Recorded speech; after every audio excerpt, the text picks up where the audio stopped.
la cité, plus qu'une invitation, c'est un appel patriotique de la chorale de l'Université de Lomé. Monsieur le Président, c'est à vous que revient à présent l'honneur et la lourde responsabilité d'ouvrir officiellement le 9e Congrès panafricain de Lomé.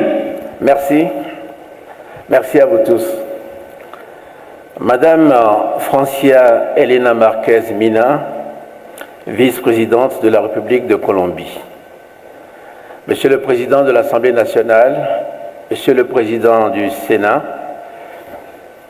Mesdames et Messieurs les présidents des institutions de la République, Mesdames et Messieurs les ministres des pays du continent et des Caraïbes, Mesdames et Messieurs les membres du gouvernement togolais, Madame la Présidente du Parlement de la CEDEAO, honorables députés à l'Assemblée nationale, Monsieur le représentant du Président de la Commission de l'Union africaine, Madame la gouverneure du district autonome du Grand Lomé, Mesdames et Messieurs les chefs de mission diplomatiques et consulaires, ainsi que les représentants des organisations internationales accréditées au Togo. Vénérés chefs traditionnels, gardiens des us et coutumes, Mesdames et Messieurs les représentants des diasporas africaines et les personnes d'ascendance africaine, Mesdames et Messieurs les représentants des organisations de la société civile africaine et panafricaine, Mesdames et Messieurs les invités spéciaux et acteurs du monde intellectuel, culturel et scientifique, Mesdames et Messieurs les représentants du secteur privé, Mesdames et Messieurs les représentants des groupes cibles, Mesdames, Messieurs les représentants des médias nationaux et internationaux, distingués invités, Mesdames et Messieurs. Pendant des siècles, nos peuples ont été dispersés, réduits au silence, orphelins de leur propre voix dans le concert des nations.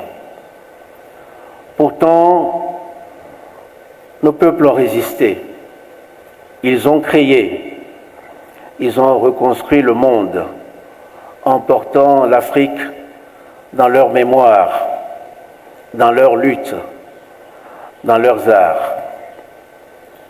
Près d'un siècle après le premier congrès panafricain, voici que l'Afrique et sa diaspora se retrouvent à nouveau, debout, réunis, conscientes de leur puissance et de leur unité. Ce 9e congrès arrive à un moment où l'Afrique n'est plus périphérique, elle n'est plus silencieuse, elle est jeune, elle est forte, elle est ouverte au monde et déterminée à ne plus être modélée par d'autres.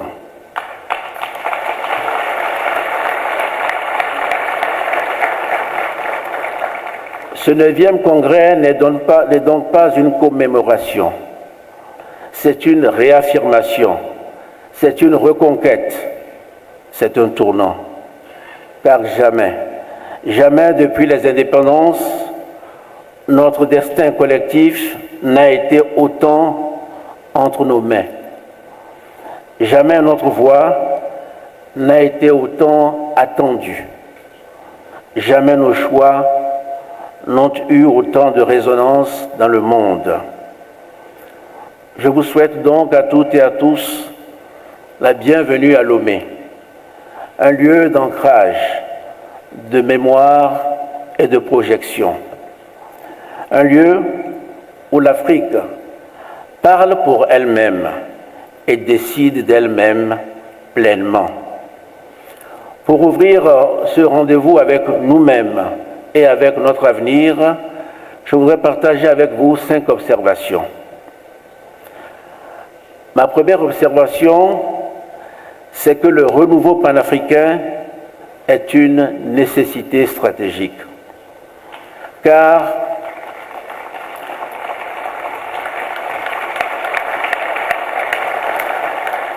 le monde change, l'ordre international se recompose, de nouveaux pôles émergent.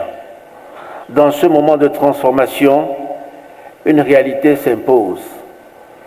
Aucune nation africaine ne peut affronter seule l'ampleur des défis contemporains, ni l'injustice climatique, ni les crises sanitaires, ni les fractures technologiques, ni la compétition économique mondiale.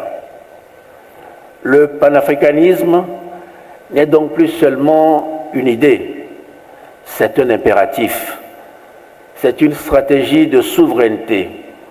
Il s'agit de décider pour nous-mêmes, sur la base d'une vision collective, réaliste et ambitieuse. Le panafricanisme que nous appelons ici n'est pas celui des slogans. C'est un panafricanisme pragmatique et exigeant. Un panafricanisme qui unit nos peuples, nos cultures, nos marchés, nos savoirs. Un panafricanisme capable d'agir dans un monde qui, lui, ne nous attendra pas. Ce congrès doit réaffirmer une conviction simple. L'Afrique ne peut plus se contenter d'être spectatrice. Divisée, elle sera vulnérable. Unie, elle sera forte.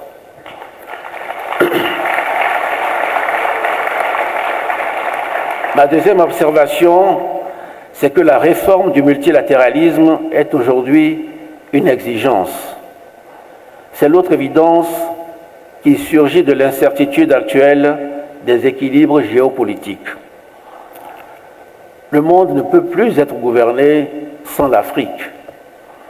Aujourd'hui, le Sud global s'affirme et le système international qui a été conçu sans nous a été pensé dans un monde qui aujourd'hui n'existe plus. Nos nations étaient encore sous domination coloniale. Nos peuples n'avaient pas voix au chapitre. Et aujourd'hui, un continent de 1,4 milliard d'habitants, qui représente 28% des États membres de l'ONU, et bientôt le quart de l'humanité, n'a toujours pas de siège permanent au Conseil de sécurité. Ce n'est pas une anomalie, c'est une aberration.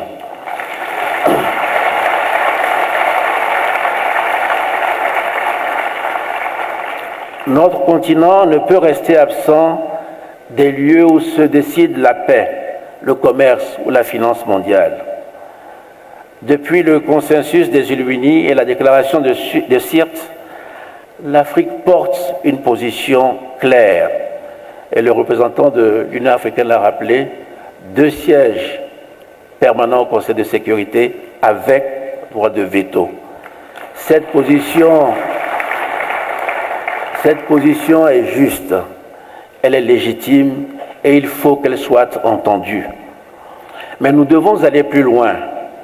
Il faut réformer les institutions et réformer aussi dans les institutions. Les deux sont indispensables.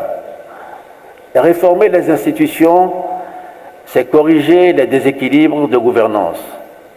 Réformer dans les institutions, c'est peser davantage au quotidien, dans les décisions, dans les normes, dans les financements. Ce congrès doit donc transformer nos principes en plan d'action africain crédible et unifié. Cette réforme du multilatéralisme n'est pas seulement une revendication africaine, c'est une condition de stabilité pour le monde entier. Ma troisième observation, c'est que notre principal levier d'action est la mobilisation de nos propres ressources africaines. Notre développement ne viendra pas de solutions venues d'ailleurs. Il viendra d'abord de nous-mêmes, de nos ressources naturelles, de nos jeunes talents, de nos entreprises, de nos diasporas, de nos savoirs, de nos cultures. C'est cela la souveraineté moderne. Financer nous-mêmes nos priorités, transformer nous-mêmes nos matières premières moderniser nos systèmes alimentaires et sanitaires et surtout investir dans notre capital humain. Mobiliser notre capital humain, c'est aussi reconnaître la valeur de nos savoirs endogènes, nos langues, nos systèmes éducatifs, nos connaissances médicinales, nos traditions intellectuelles. Une Afrique forte est une Afrique qui croit en ce qu'elle sait, en ce qu'elle peut et en ce qu'elle est. Nous avons la jeunesse la plus dynamique du monde. Nous avons des terres abondantes. Nous avons des diasporas puissantes. Nous avons la créativité, l'énergie, l'innovation. Mobiliser notre capital, c'est transformer enfin ce potentiel en puissance. Ma quatrième observation, c'est que l'Afrique est une et indivisible. Le panafricanisme est global. Il est dans notre continent. Il est dans la diaspora. Il est dans notre jeunesse. La diaspora, les afro-descendants et les jeunes sont les trois forces motrices du renouveau africain. Faire d'eux des acteurs centraux, c'est renforcer l'unité, la créativité et la puissance africaine. La diaspora et les afro-descendants sont une source immense de savoir, de créativité et surtout d'influence. Ils prolongent l'Afrique dans le monde. Ils élargissent notre horizon collectif. Notre jeunesse est notre plus grand atout stratégique. Elle porte l'innovation, le numérique, la culture, l'économie créative, les luttes sociales. Elle est prête si nous savons lui faire confiance. Ce congrès doit réaffirmer l'unité de cette grande famille africaine, une unité historique, une unité politique, une unité culturelle et enfin une unité de destin. Et ma cinquième observation, c'est que le fondement de notre souveraineté passe aussi par la reconquête de notre narratif et de notre identité. Mesdames et messieurs, aucune puissance ne s'est affirmée en laissant les autres raconter son histoire. Depuis des siècles, l'image de notre continent a été fabriquée hors d'Afrique. Elle a été déformée, stéréotypée, instrumentalisée. Nous ne pouvons plus accepter que nos réussites soient invisibles, que nos talents soient ignorés, que nos cultures soient réduites à des clichés. Reconquérir notre narratif, c'est rétablir la vérité de notre histoire, c'est valoriser nos victoires, c'est corriger les récits coloniaux, c'est faire de nos arts, de nos langues, de nos cultures les instruments d'influence.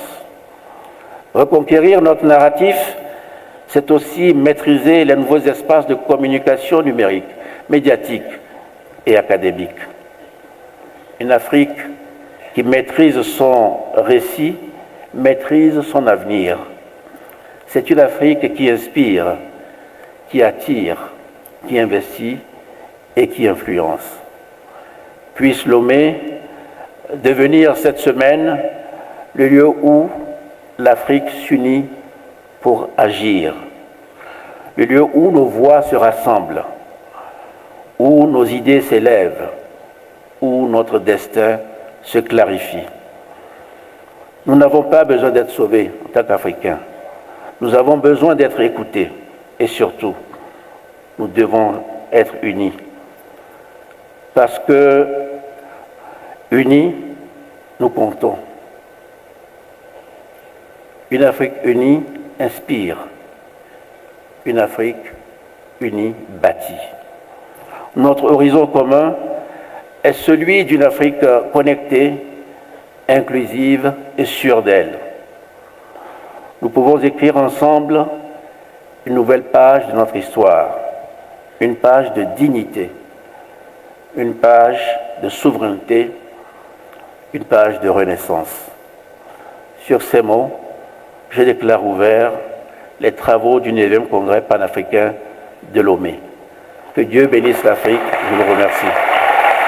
Lance fort Gnassingbé, président du Conseil du Togo qui vient. Merci à vous.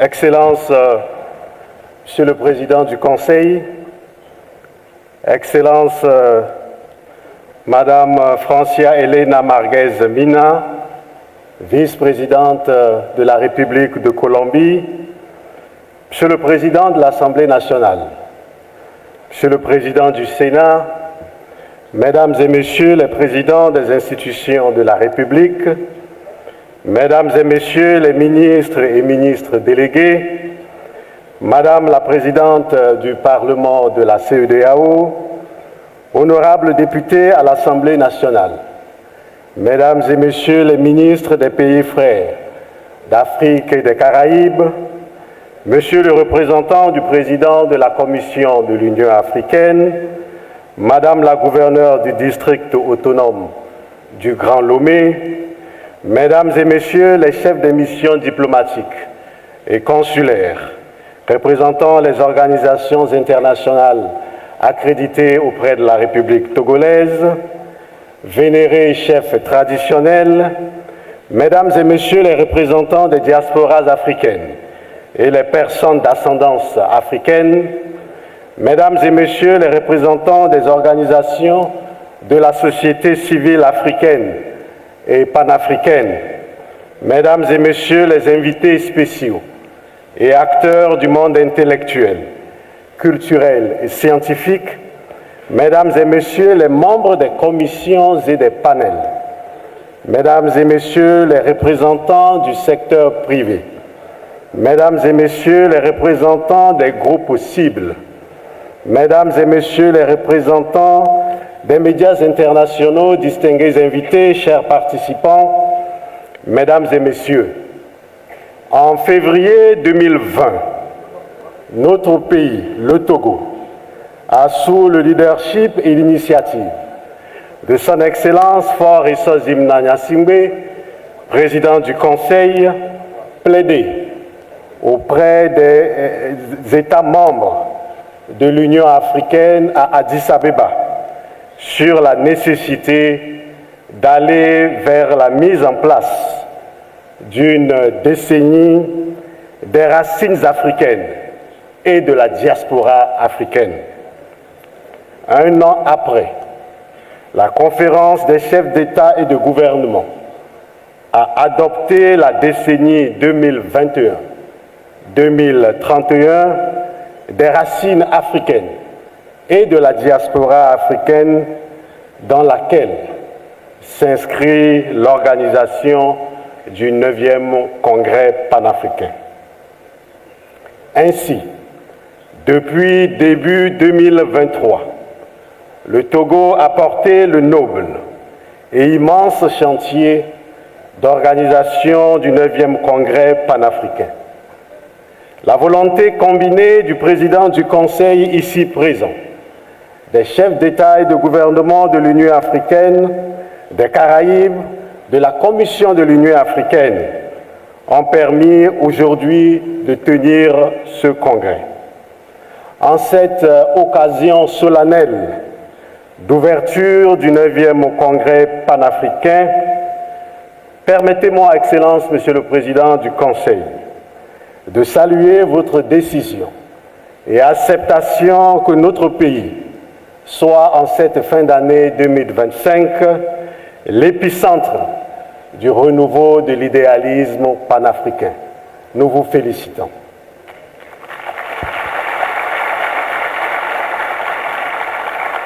Par cette décision, vous réitérez le vieil engagement de la terre de nos aïeux pour l'idéal panafricain à travers le rôle que le Togo a joué dans l'histoire de l'Organisation de l'Unité africaine. Dear brothers and sisters, distinguished guests, I would like, on behalf of His Excellency Faure Essozimna Gnassingbé, President of the Council of... Je voudrais, au nom du... And a warm welcome to you and Lomé. The real name of the city of Lomé is capital of peace, mediation, dialogue, and tolerance.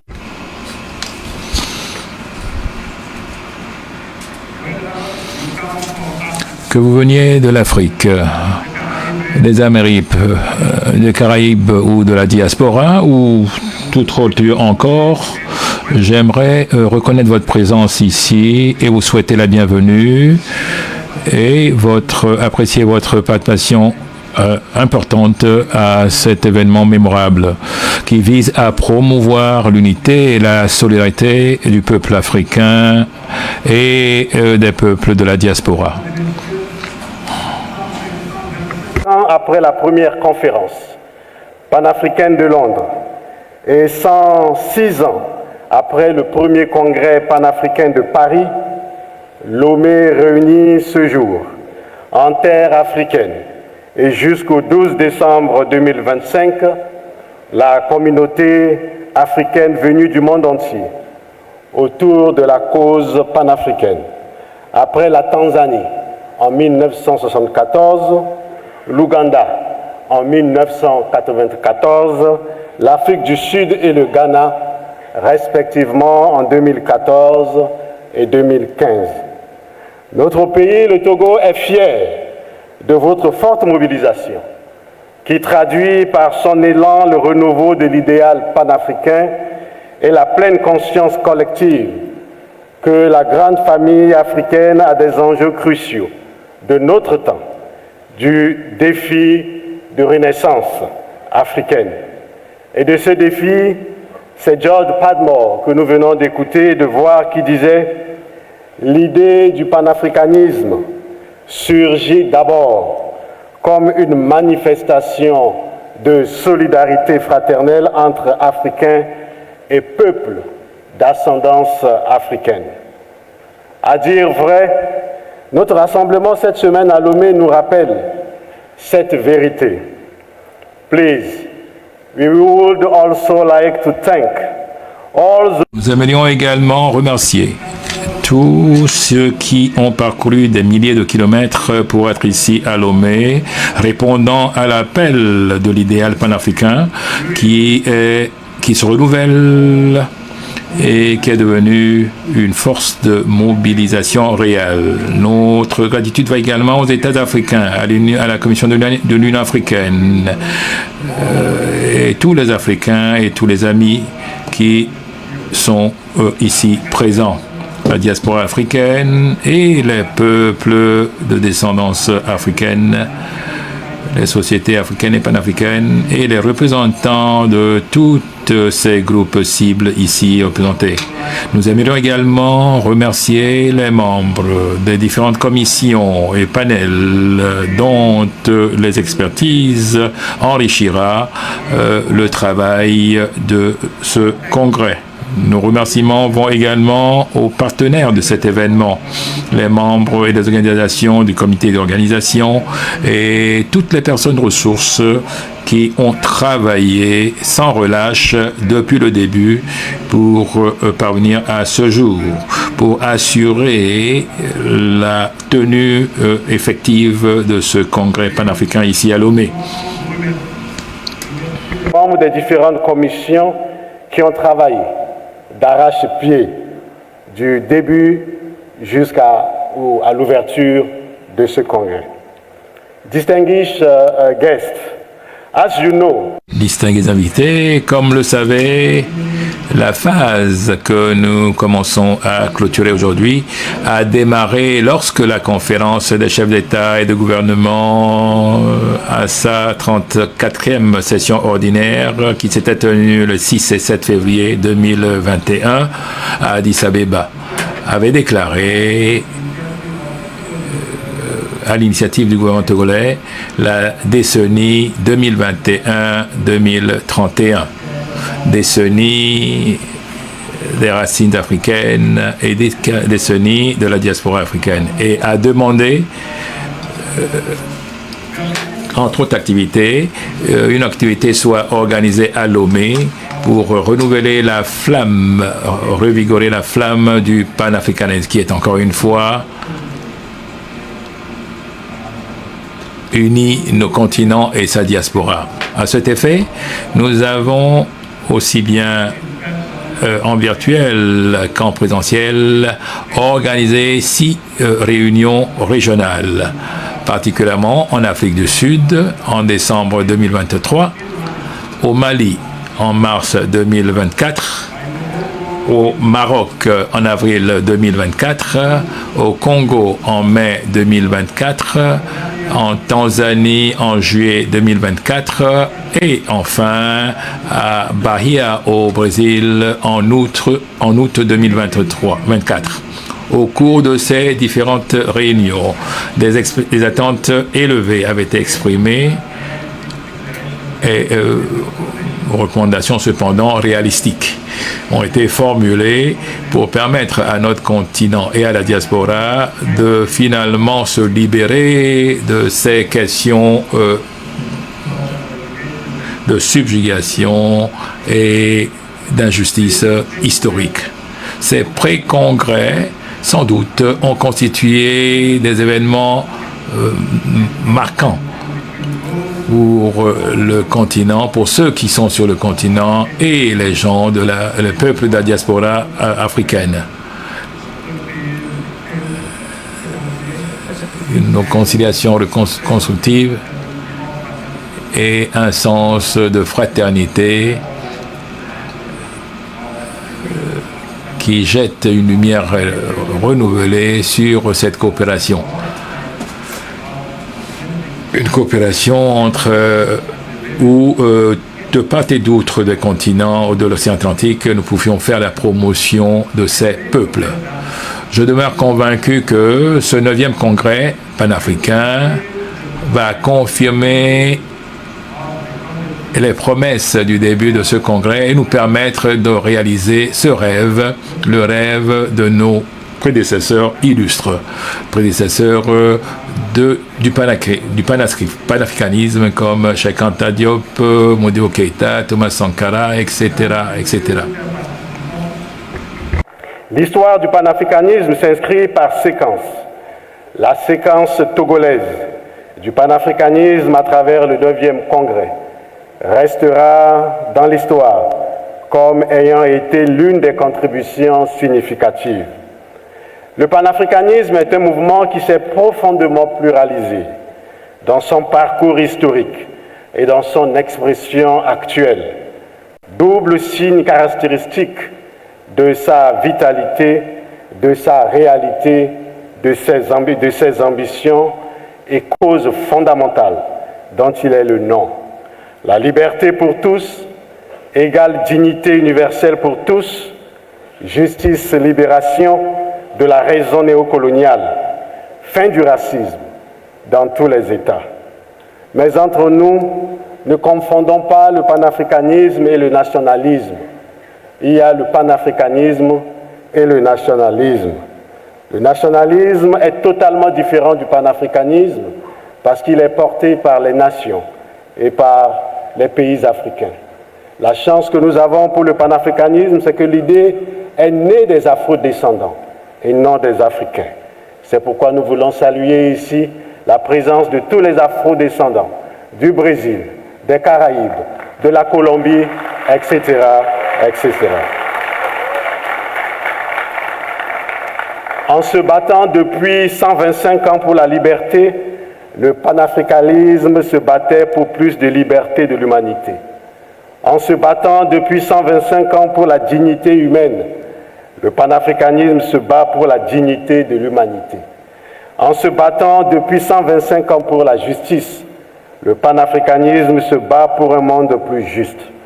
En se battant depuis 125 ans pour la réparation, le panafricanisme se bat pour la guérison des blessures profondes de l'humanité et pour une humanité réconciliée avec elle-même.